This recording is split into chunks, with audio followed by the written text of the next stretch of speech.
o terror chamado Tirpitz. Não era preciso vê-lo. Bastava saber que ele estava lá. Mesmo ancorado, o nome Tirpitz bastava para alterar rotas, desviar comboios, mudar o curso da guerra no Atlântico Norte. Era o maior navio de guerra alemão, irmão do Bismarck, com mais de 42 mil toneladas de aço e orgulho naval concentrado num único casco. Mais diferente do irmão caçula, que cruzou os mares como um lobo solitário e foi caçado até ser afundado, o Tirpitz jogava um jogo diferente. O jogo do medo. Posicionado ao norte da Europa, longe da ação direta, o Tirpitz não precisava atirar. Sua presença congelava decisões. Sua silhueta fantasma rondava os comboios que saíam da Escócia rumo à Rússia. Bastava um relatório de que ele havia saído do fiord, e todo o aparato logístico aliado entrava em pânico. Os britânicos sabiam que, se o Tirpitz encontrasse um comboio, seria um massacre. Nenhum cruzador conseguiria enfrentá-lo. Nenhum encoraçado estaria por perto a tempo. E a aviação, limitada pelo clima polar, era quase inútil naquela latitude. Mas o que mais assombrava não era a sua força, era o silêncio. O Tirpitz não precisava se mover para vencer. Bastava existir. Bastava estar ancorado, invisível, como uma espada pendente sobre cada navio aliado que cruzava o mar de Barents. Ele era chamado de a Besta do Norte, e como toda besta, havia se escondido. Onde o gigante se esconde? Ele estava seguro. Seguro demais.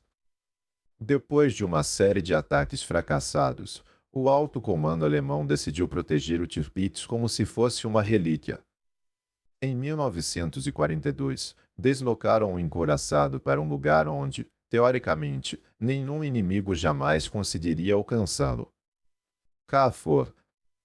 Um braço estreito e profundo do fiord de Alta, na costa da Noruega. Um vale de gelo e silêncio, cercado por montanhas intransponíveis, protegido por uma natureza brutal e pela engenharia humana. A entrada era estreita, vigiada 24 horas por artilharia antiaérea, botes de patrulha, torpedos encadeados sob a água e campos de minas. Redemoinhos naturais e águas geladas completavam o labirinto. O Tirpitz flutuava ali como uma sombra ancestral, intocável. Os alemães cercaram o fiord com redes antissubmarino de aço, boias magnéticas, cabos de detecção e sensores acústicos. Qualquer intrusão seria percebida ou afundada. Os britânicos tentaram de tudo. Bombardeiros Lancaster foram enviados com bombas de 5 toneladas. Mas as nuvens baixas e a artilharia antiaérea tornavam o ataque impossível. Torpedos aéreos rebatidos pelas redes. Comandos de elite não conseguiriam atravessar o fiord sem serem detectados. A frustração era crescente. A inteligência britânica interceptava sinais de rádio, mas nunca sabia ao certo onde o navio estava. Ele mudava de posição, escondia-se entre os braços do fiord, confundia radares. Um fantasma. O almirantado britânico sabia que não era apenas uma questão de orgulho. Enquanto Tirpitz estivesse ali, a marinha mercante aliada teria que manter escoltas pesadas nos comboios. Cada navio de guerra que escoltava era um navio a menos combatendo em outros frontes. Era uma guerra de desgaste. Uma guerra estratégica. E a simples presença do Tirpitz obrigava os aliados a jogar no campo dele. Foi então que surgiu uma ideia absurda. Se não podiam atacá-lo de cima, nem com torpedos de longe, iriam por baixo. Silenciosos. Lentos.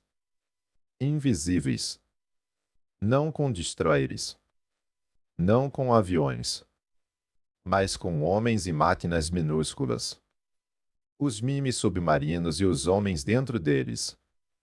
Foi o engenheiro que primeiro sugeriu. E se construíssemos um submarino tão pequeno, que passasse pelas defesas sem ser notado. A ideia foi recebida com ceticismo. Submarinos anões eram coisa de ficção ou de italianos em missões suicidas. Mas o almirantado britânico não estava mais recusando ideias absurdas. Estavam aceitando todas. E assim nasceu o X-Craft. Um cilindro de aço de 15 metros de comprimento, 2 metros de altura, 4 homens dentro. Uma espécie de tubo com motor e nervos. Eles o chamavam de cano com alma. Na ponta, 2 tanques de 2 toneladas de explosivo amatol. Não eram torpedos. Eram minas vivas, fixadas magneticamente sob o alvo. Depois que fossem posicionadas, os tripulantes tinham apenas minutos para escapar antes do fim. O X-Craft tinha 2 modos de propulsão: motor elétrico para navegação furtiva e motor a diesel para a recarga das baterias, usado apenas quando acoplado ao submarino de transporte. A autonomia era limitada. O conforto, inexistente. O risco, total.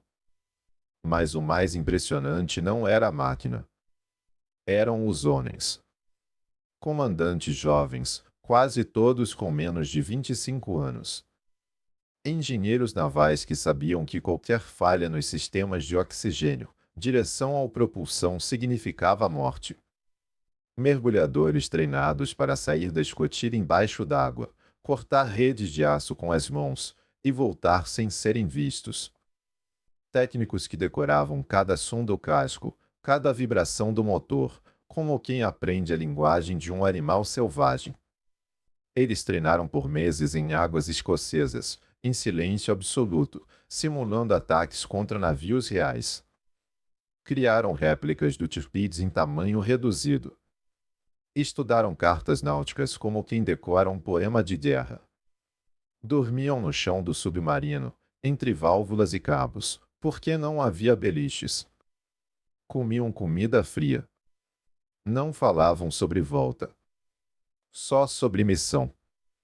Em setembro de 1943, 6 mini-submarinos britânicos X-Class deixaram o Reino Unido rebocados por submarinos-mãe, em direção às águas congelantes da Noruega.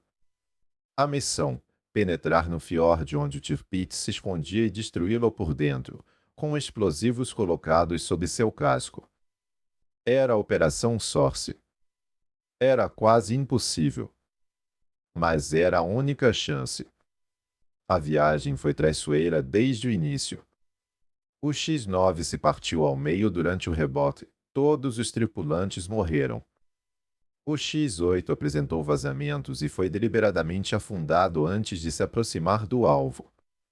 4 X-Craft prosseguiram: X-5, X-6, X-7 e X-10. A entrada do fiord era vigiada dia e noite, protegida por campos minados, sensores acústicos e redes anti-submarino.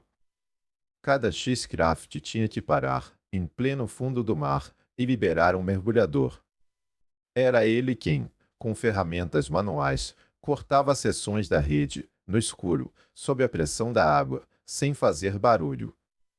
Um erro, e tudo estaria perdido. Dos 4 que tentaram penetrar o fiord, apenas o X-6 e o X-7 conseguiram ultrapassar todas as defesas e se posicionar sob o casco do Tirpitz. O X-10 perdeu-se durante a aproximação e abandonou a missão. O X-5, que pode ter alcançado o alvo, desapareceu sem deixar vestígios. Há quem diga que foi afundado pelas próprias defesas do Tirpitz antes de soltar suas cargas de amatol. Cada X-Craft levava 2 tanques de amatol, um explosivo poderoso composto por TNT, trinitrotolueno e nitrato de amônio. O nome vem de amonium mais toluene. Era muito usado na Primeira e Segunda Guerra Mundial, especialmente em bombas de aviação, minas e cargas de profundidade.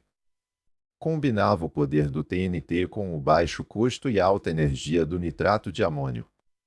No caso do X-Craft, cada carga continha cerca de 2 toneladas de amatol, presa magneticamente sob o casco do encouraçado. Elas eram ativadas com um cronômetro, dando tempo para a tripulação tentar escapar ou, ao menos, emergir. O momento da explosão. Às 8h12 daquela manhã gelada de 22 de setembro de 1943, as águas do fiord tremeram. As cargas explodiram. O Tirpitz foi sacudido por dentro. Geradores foram destruídos, torres de artilharia desalinhadas, sistemas elétricos danificados e as comportas internas cederam com o impacto. Por sorte dos alemães, os depósitos de munição não foram atingidos, o navio não afundou.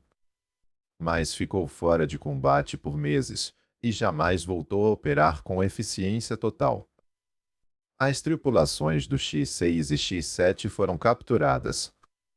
Muitos tripulantes afundaram seus próprios submarinos para evitar que fossem estudados pelo inimigo.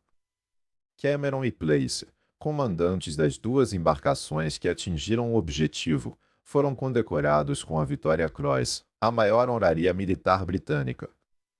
O ataque do X-Craft não destruiu o Tirpitz, mas destruiu sua aura de invencibilidade.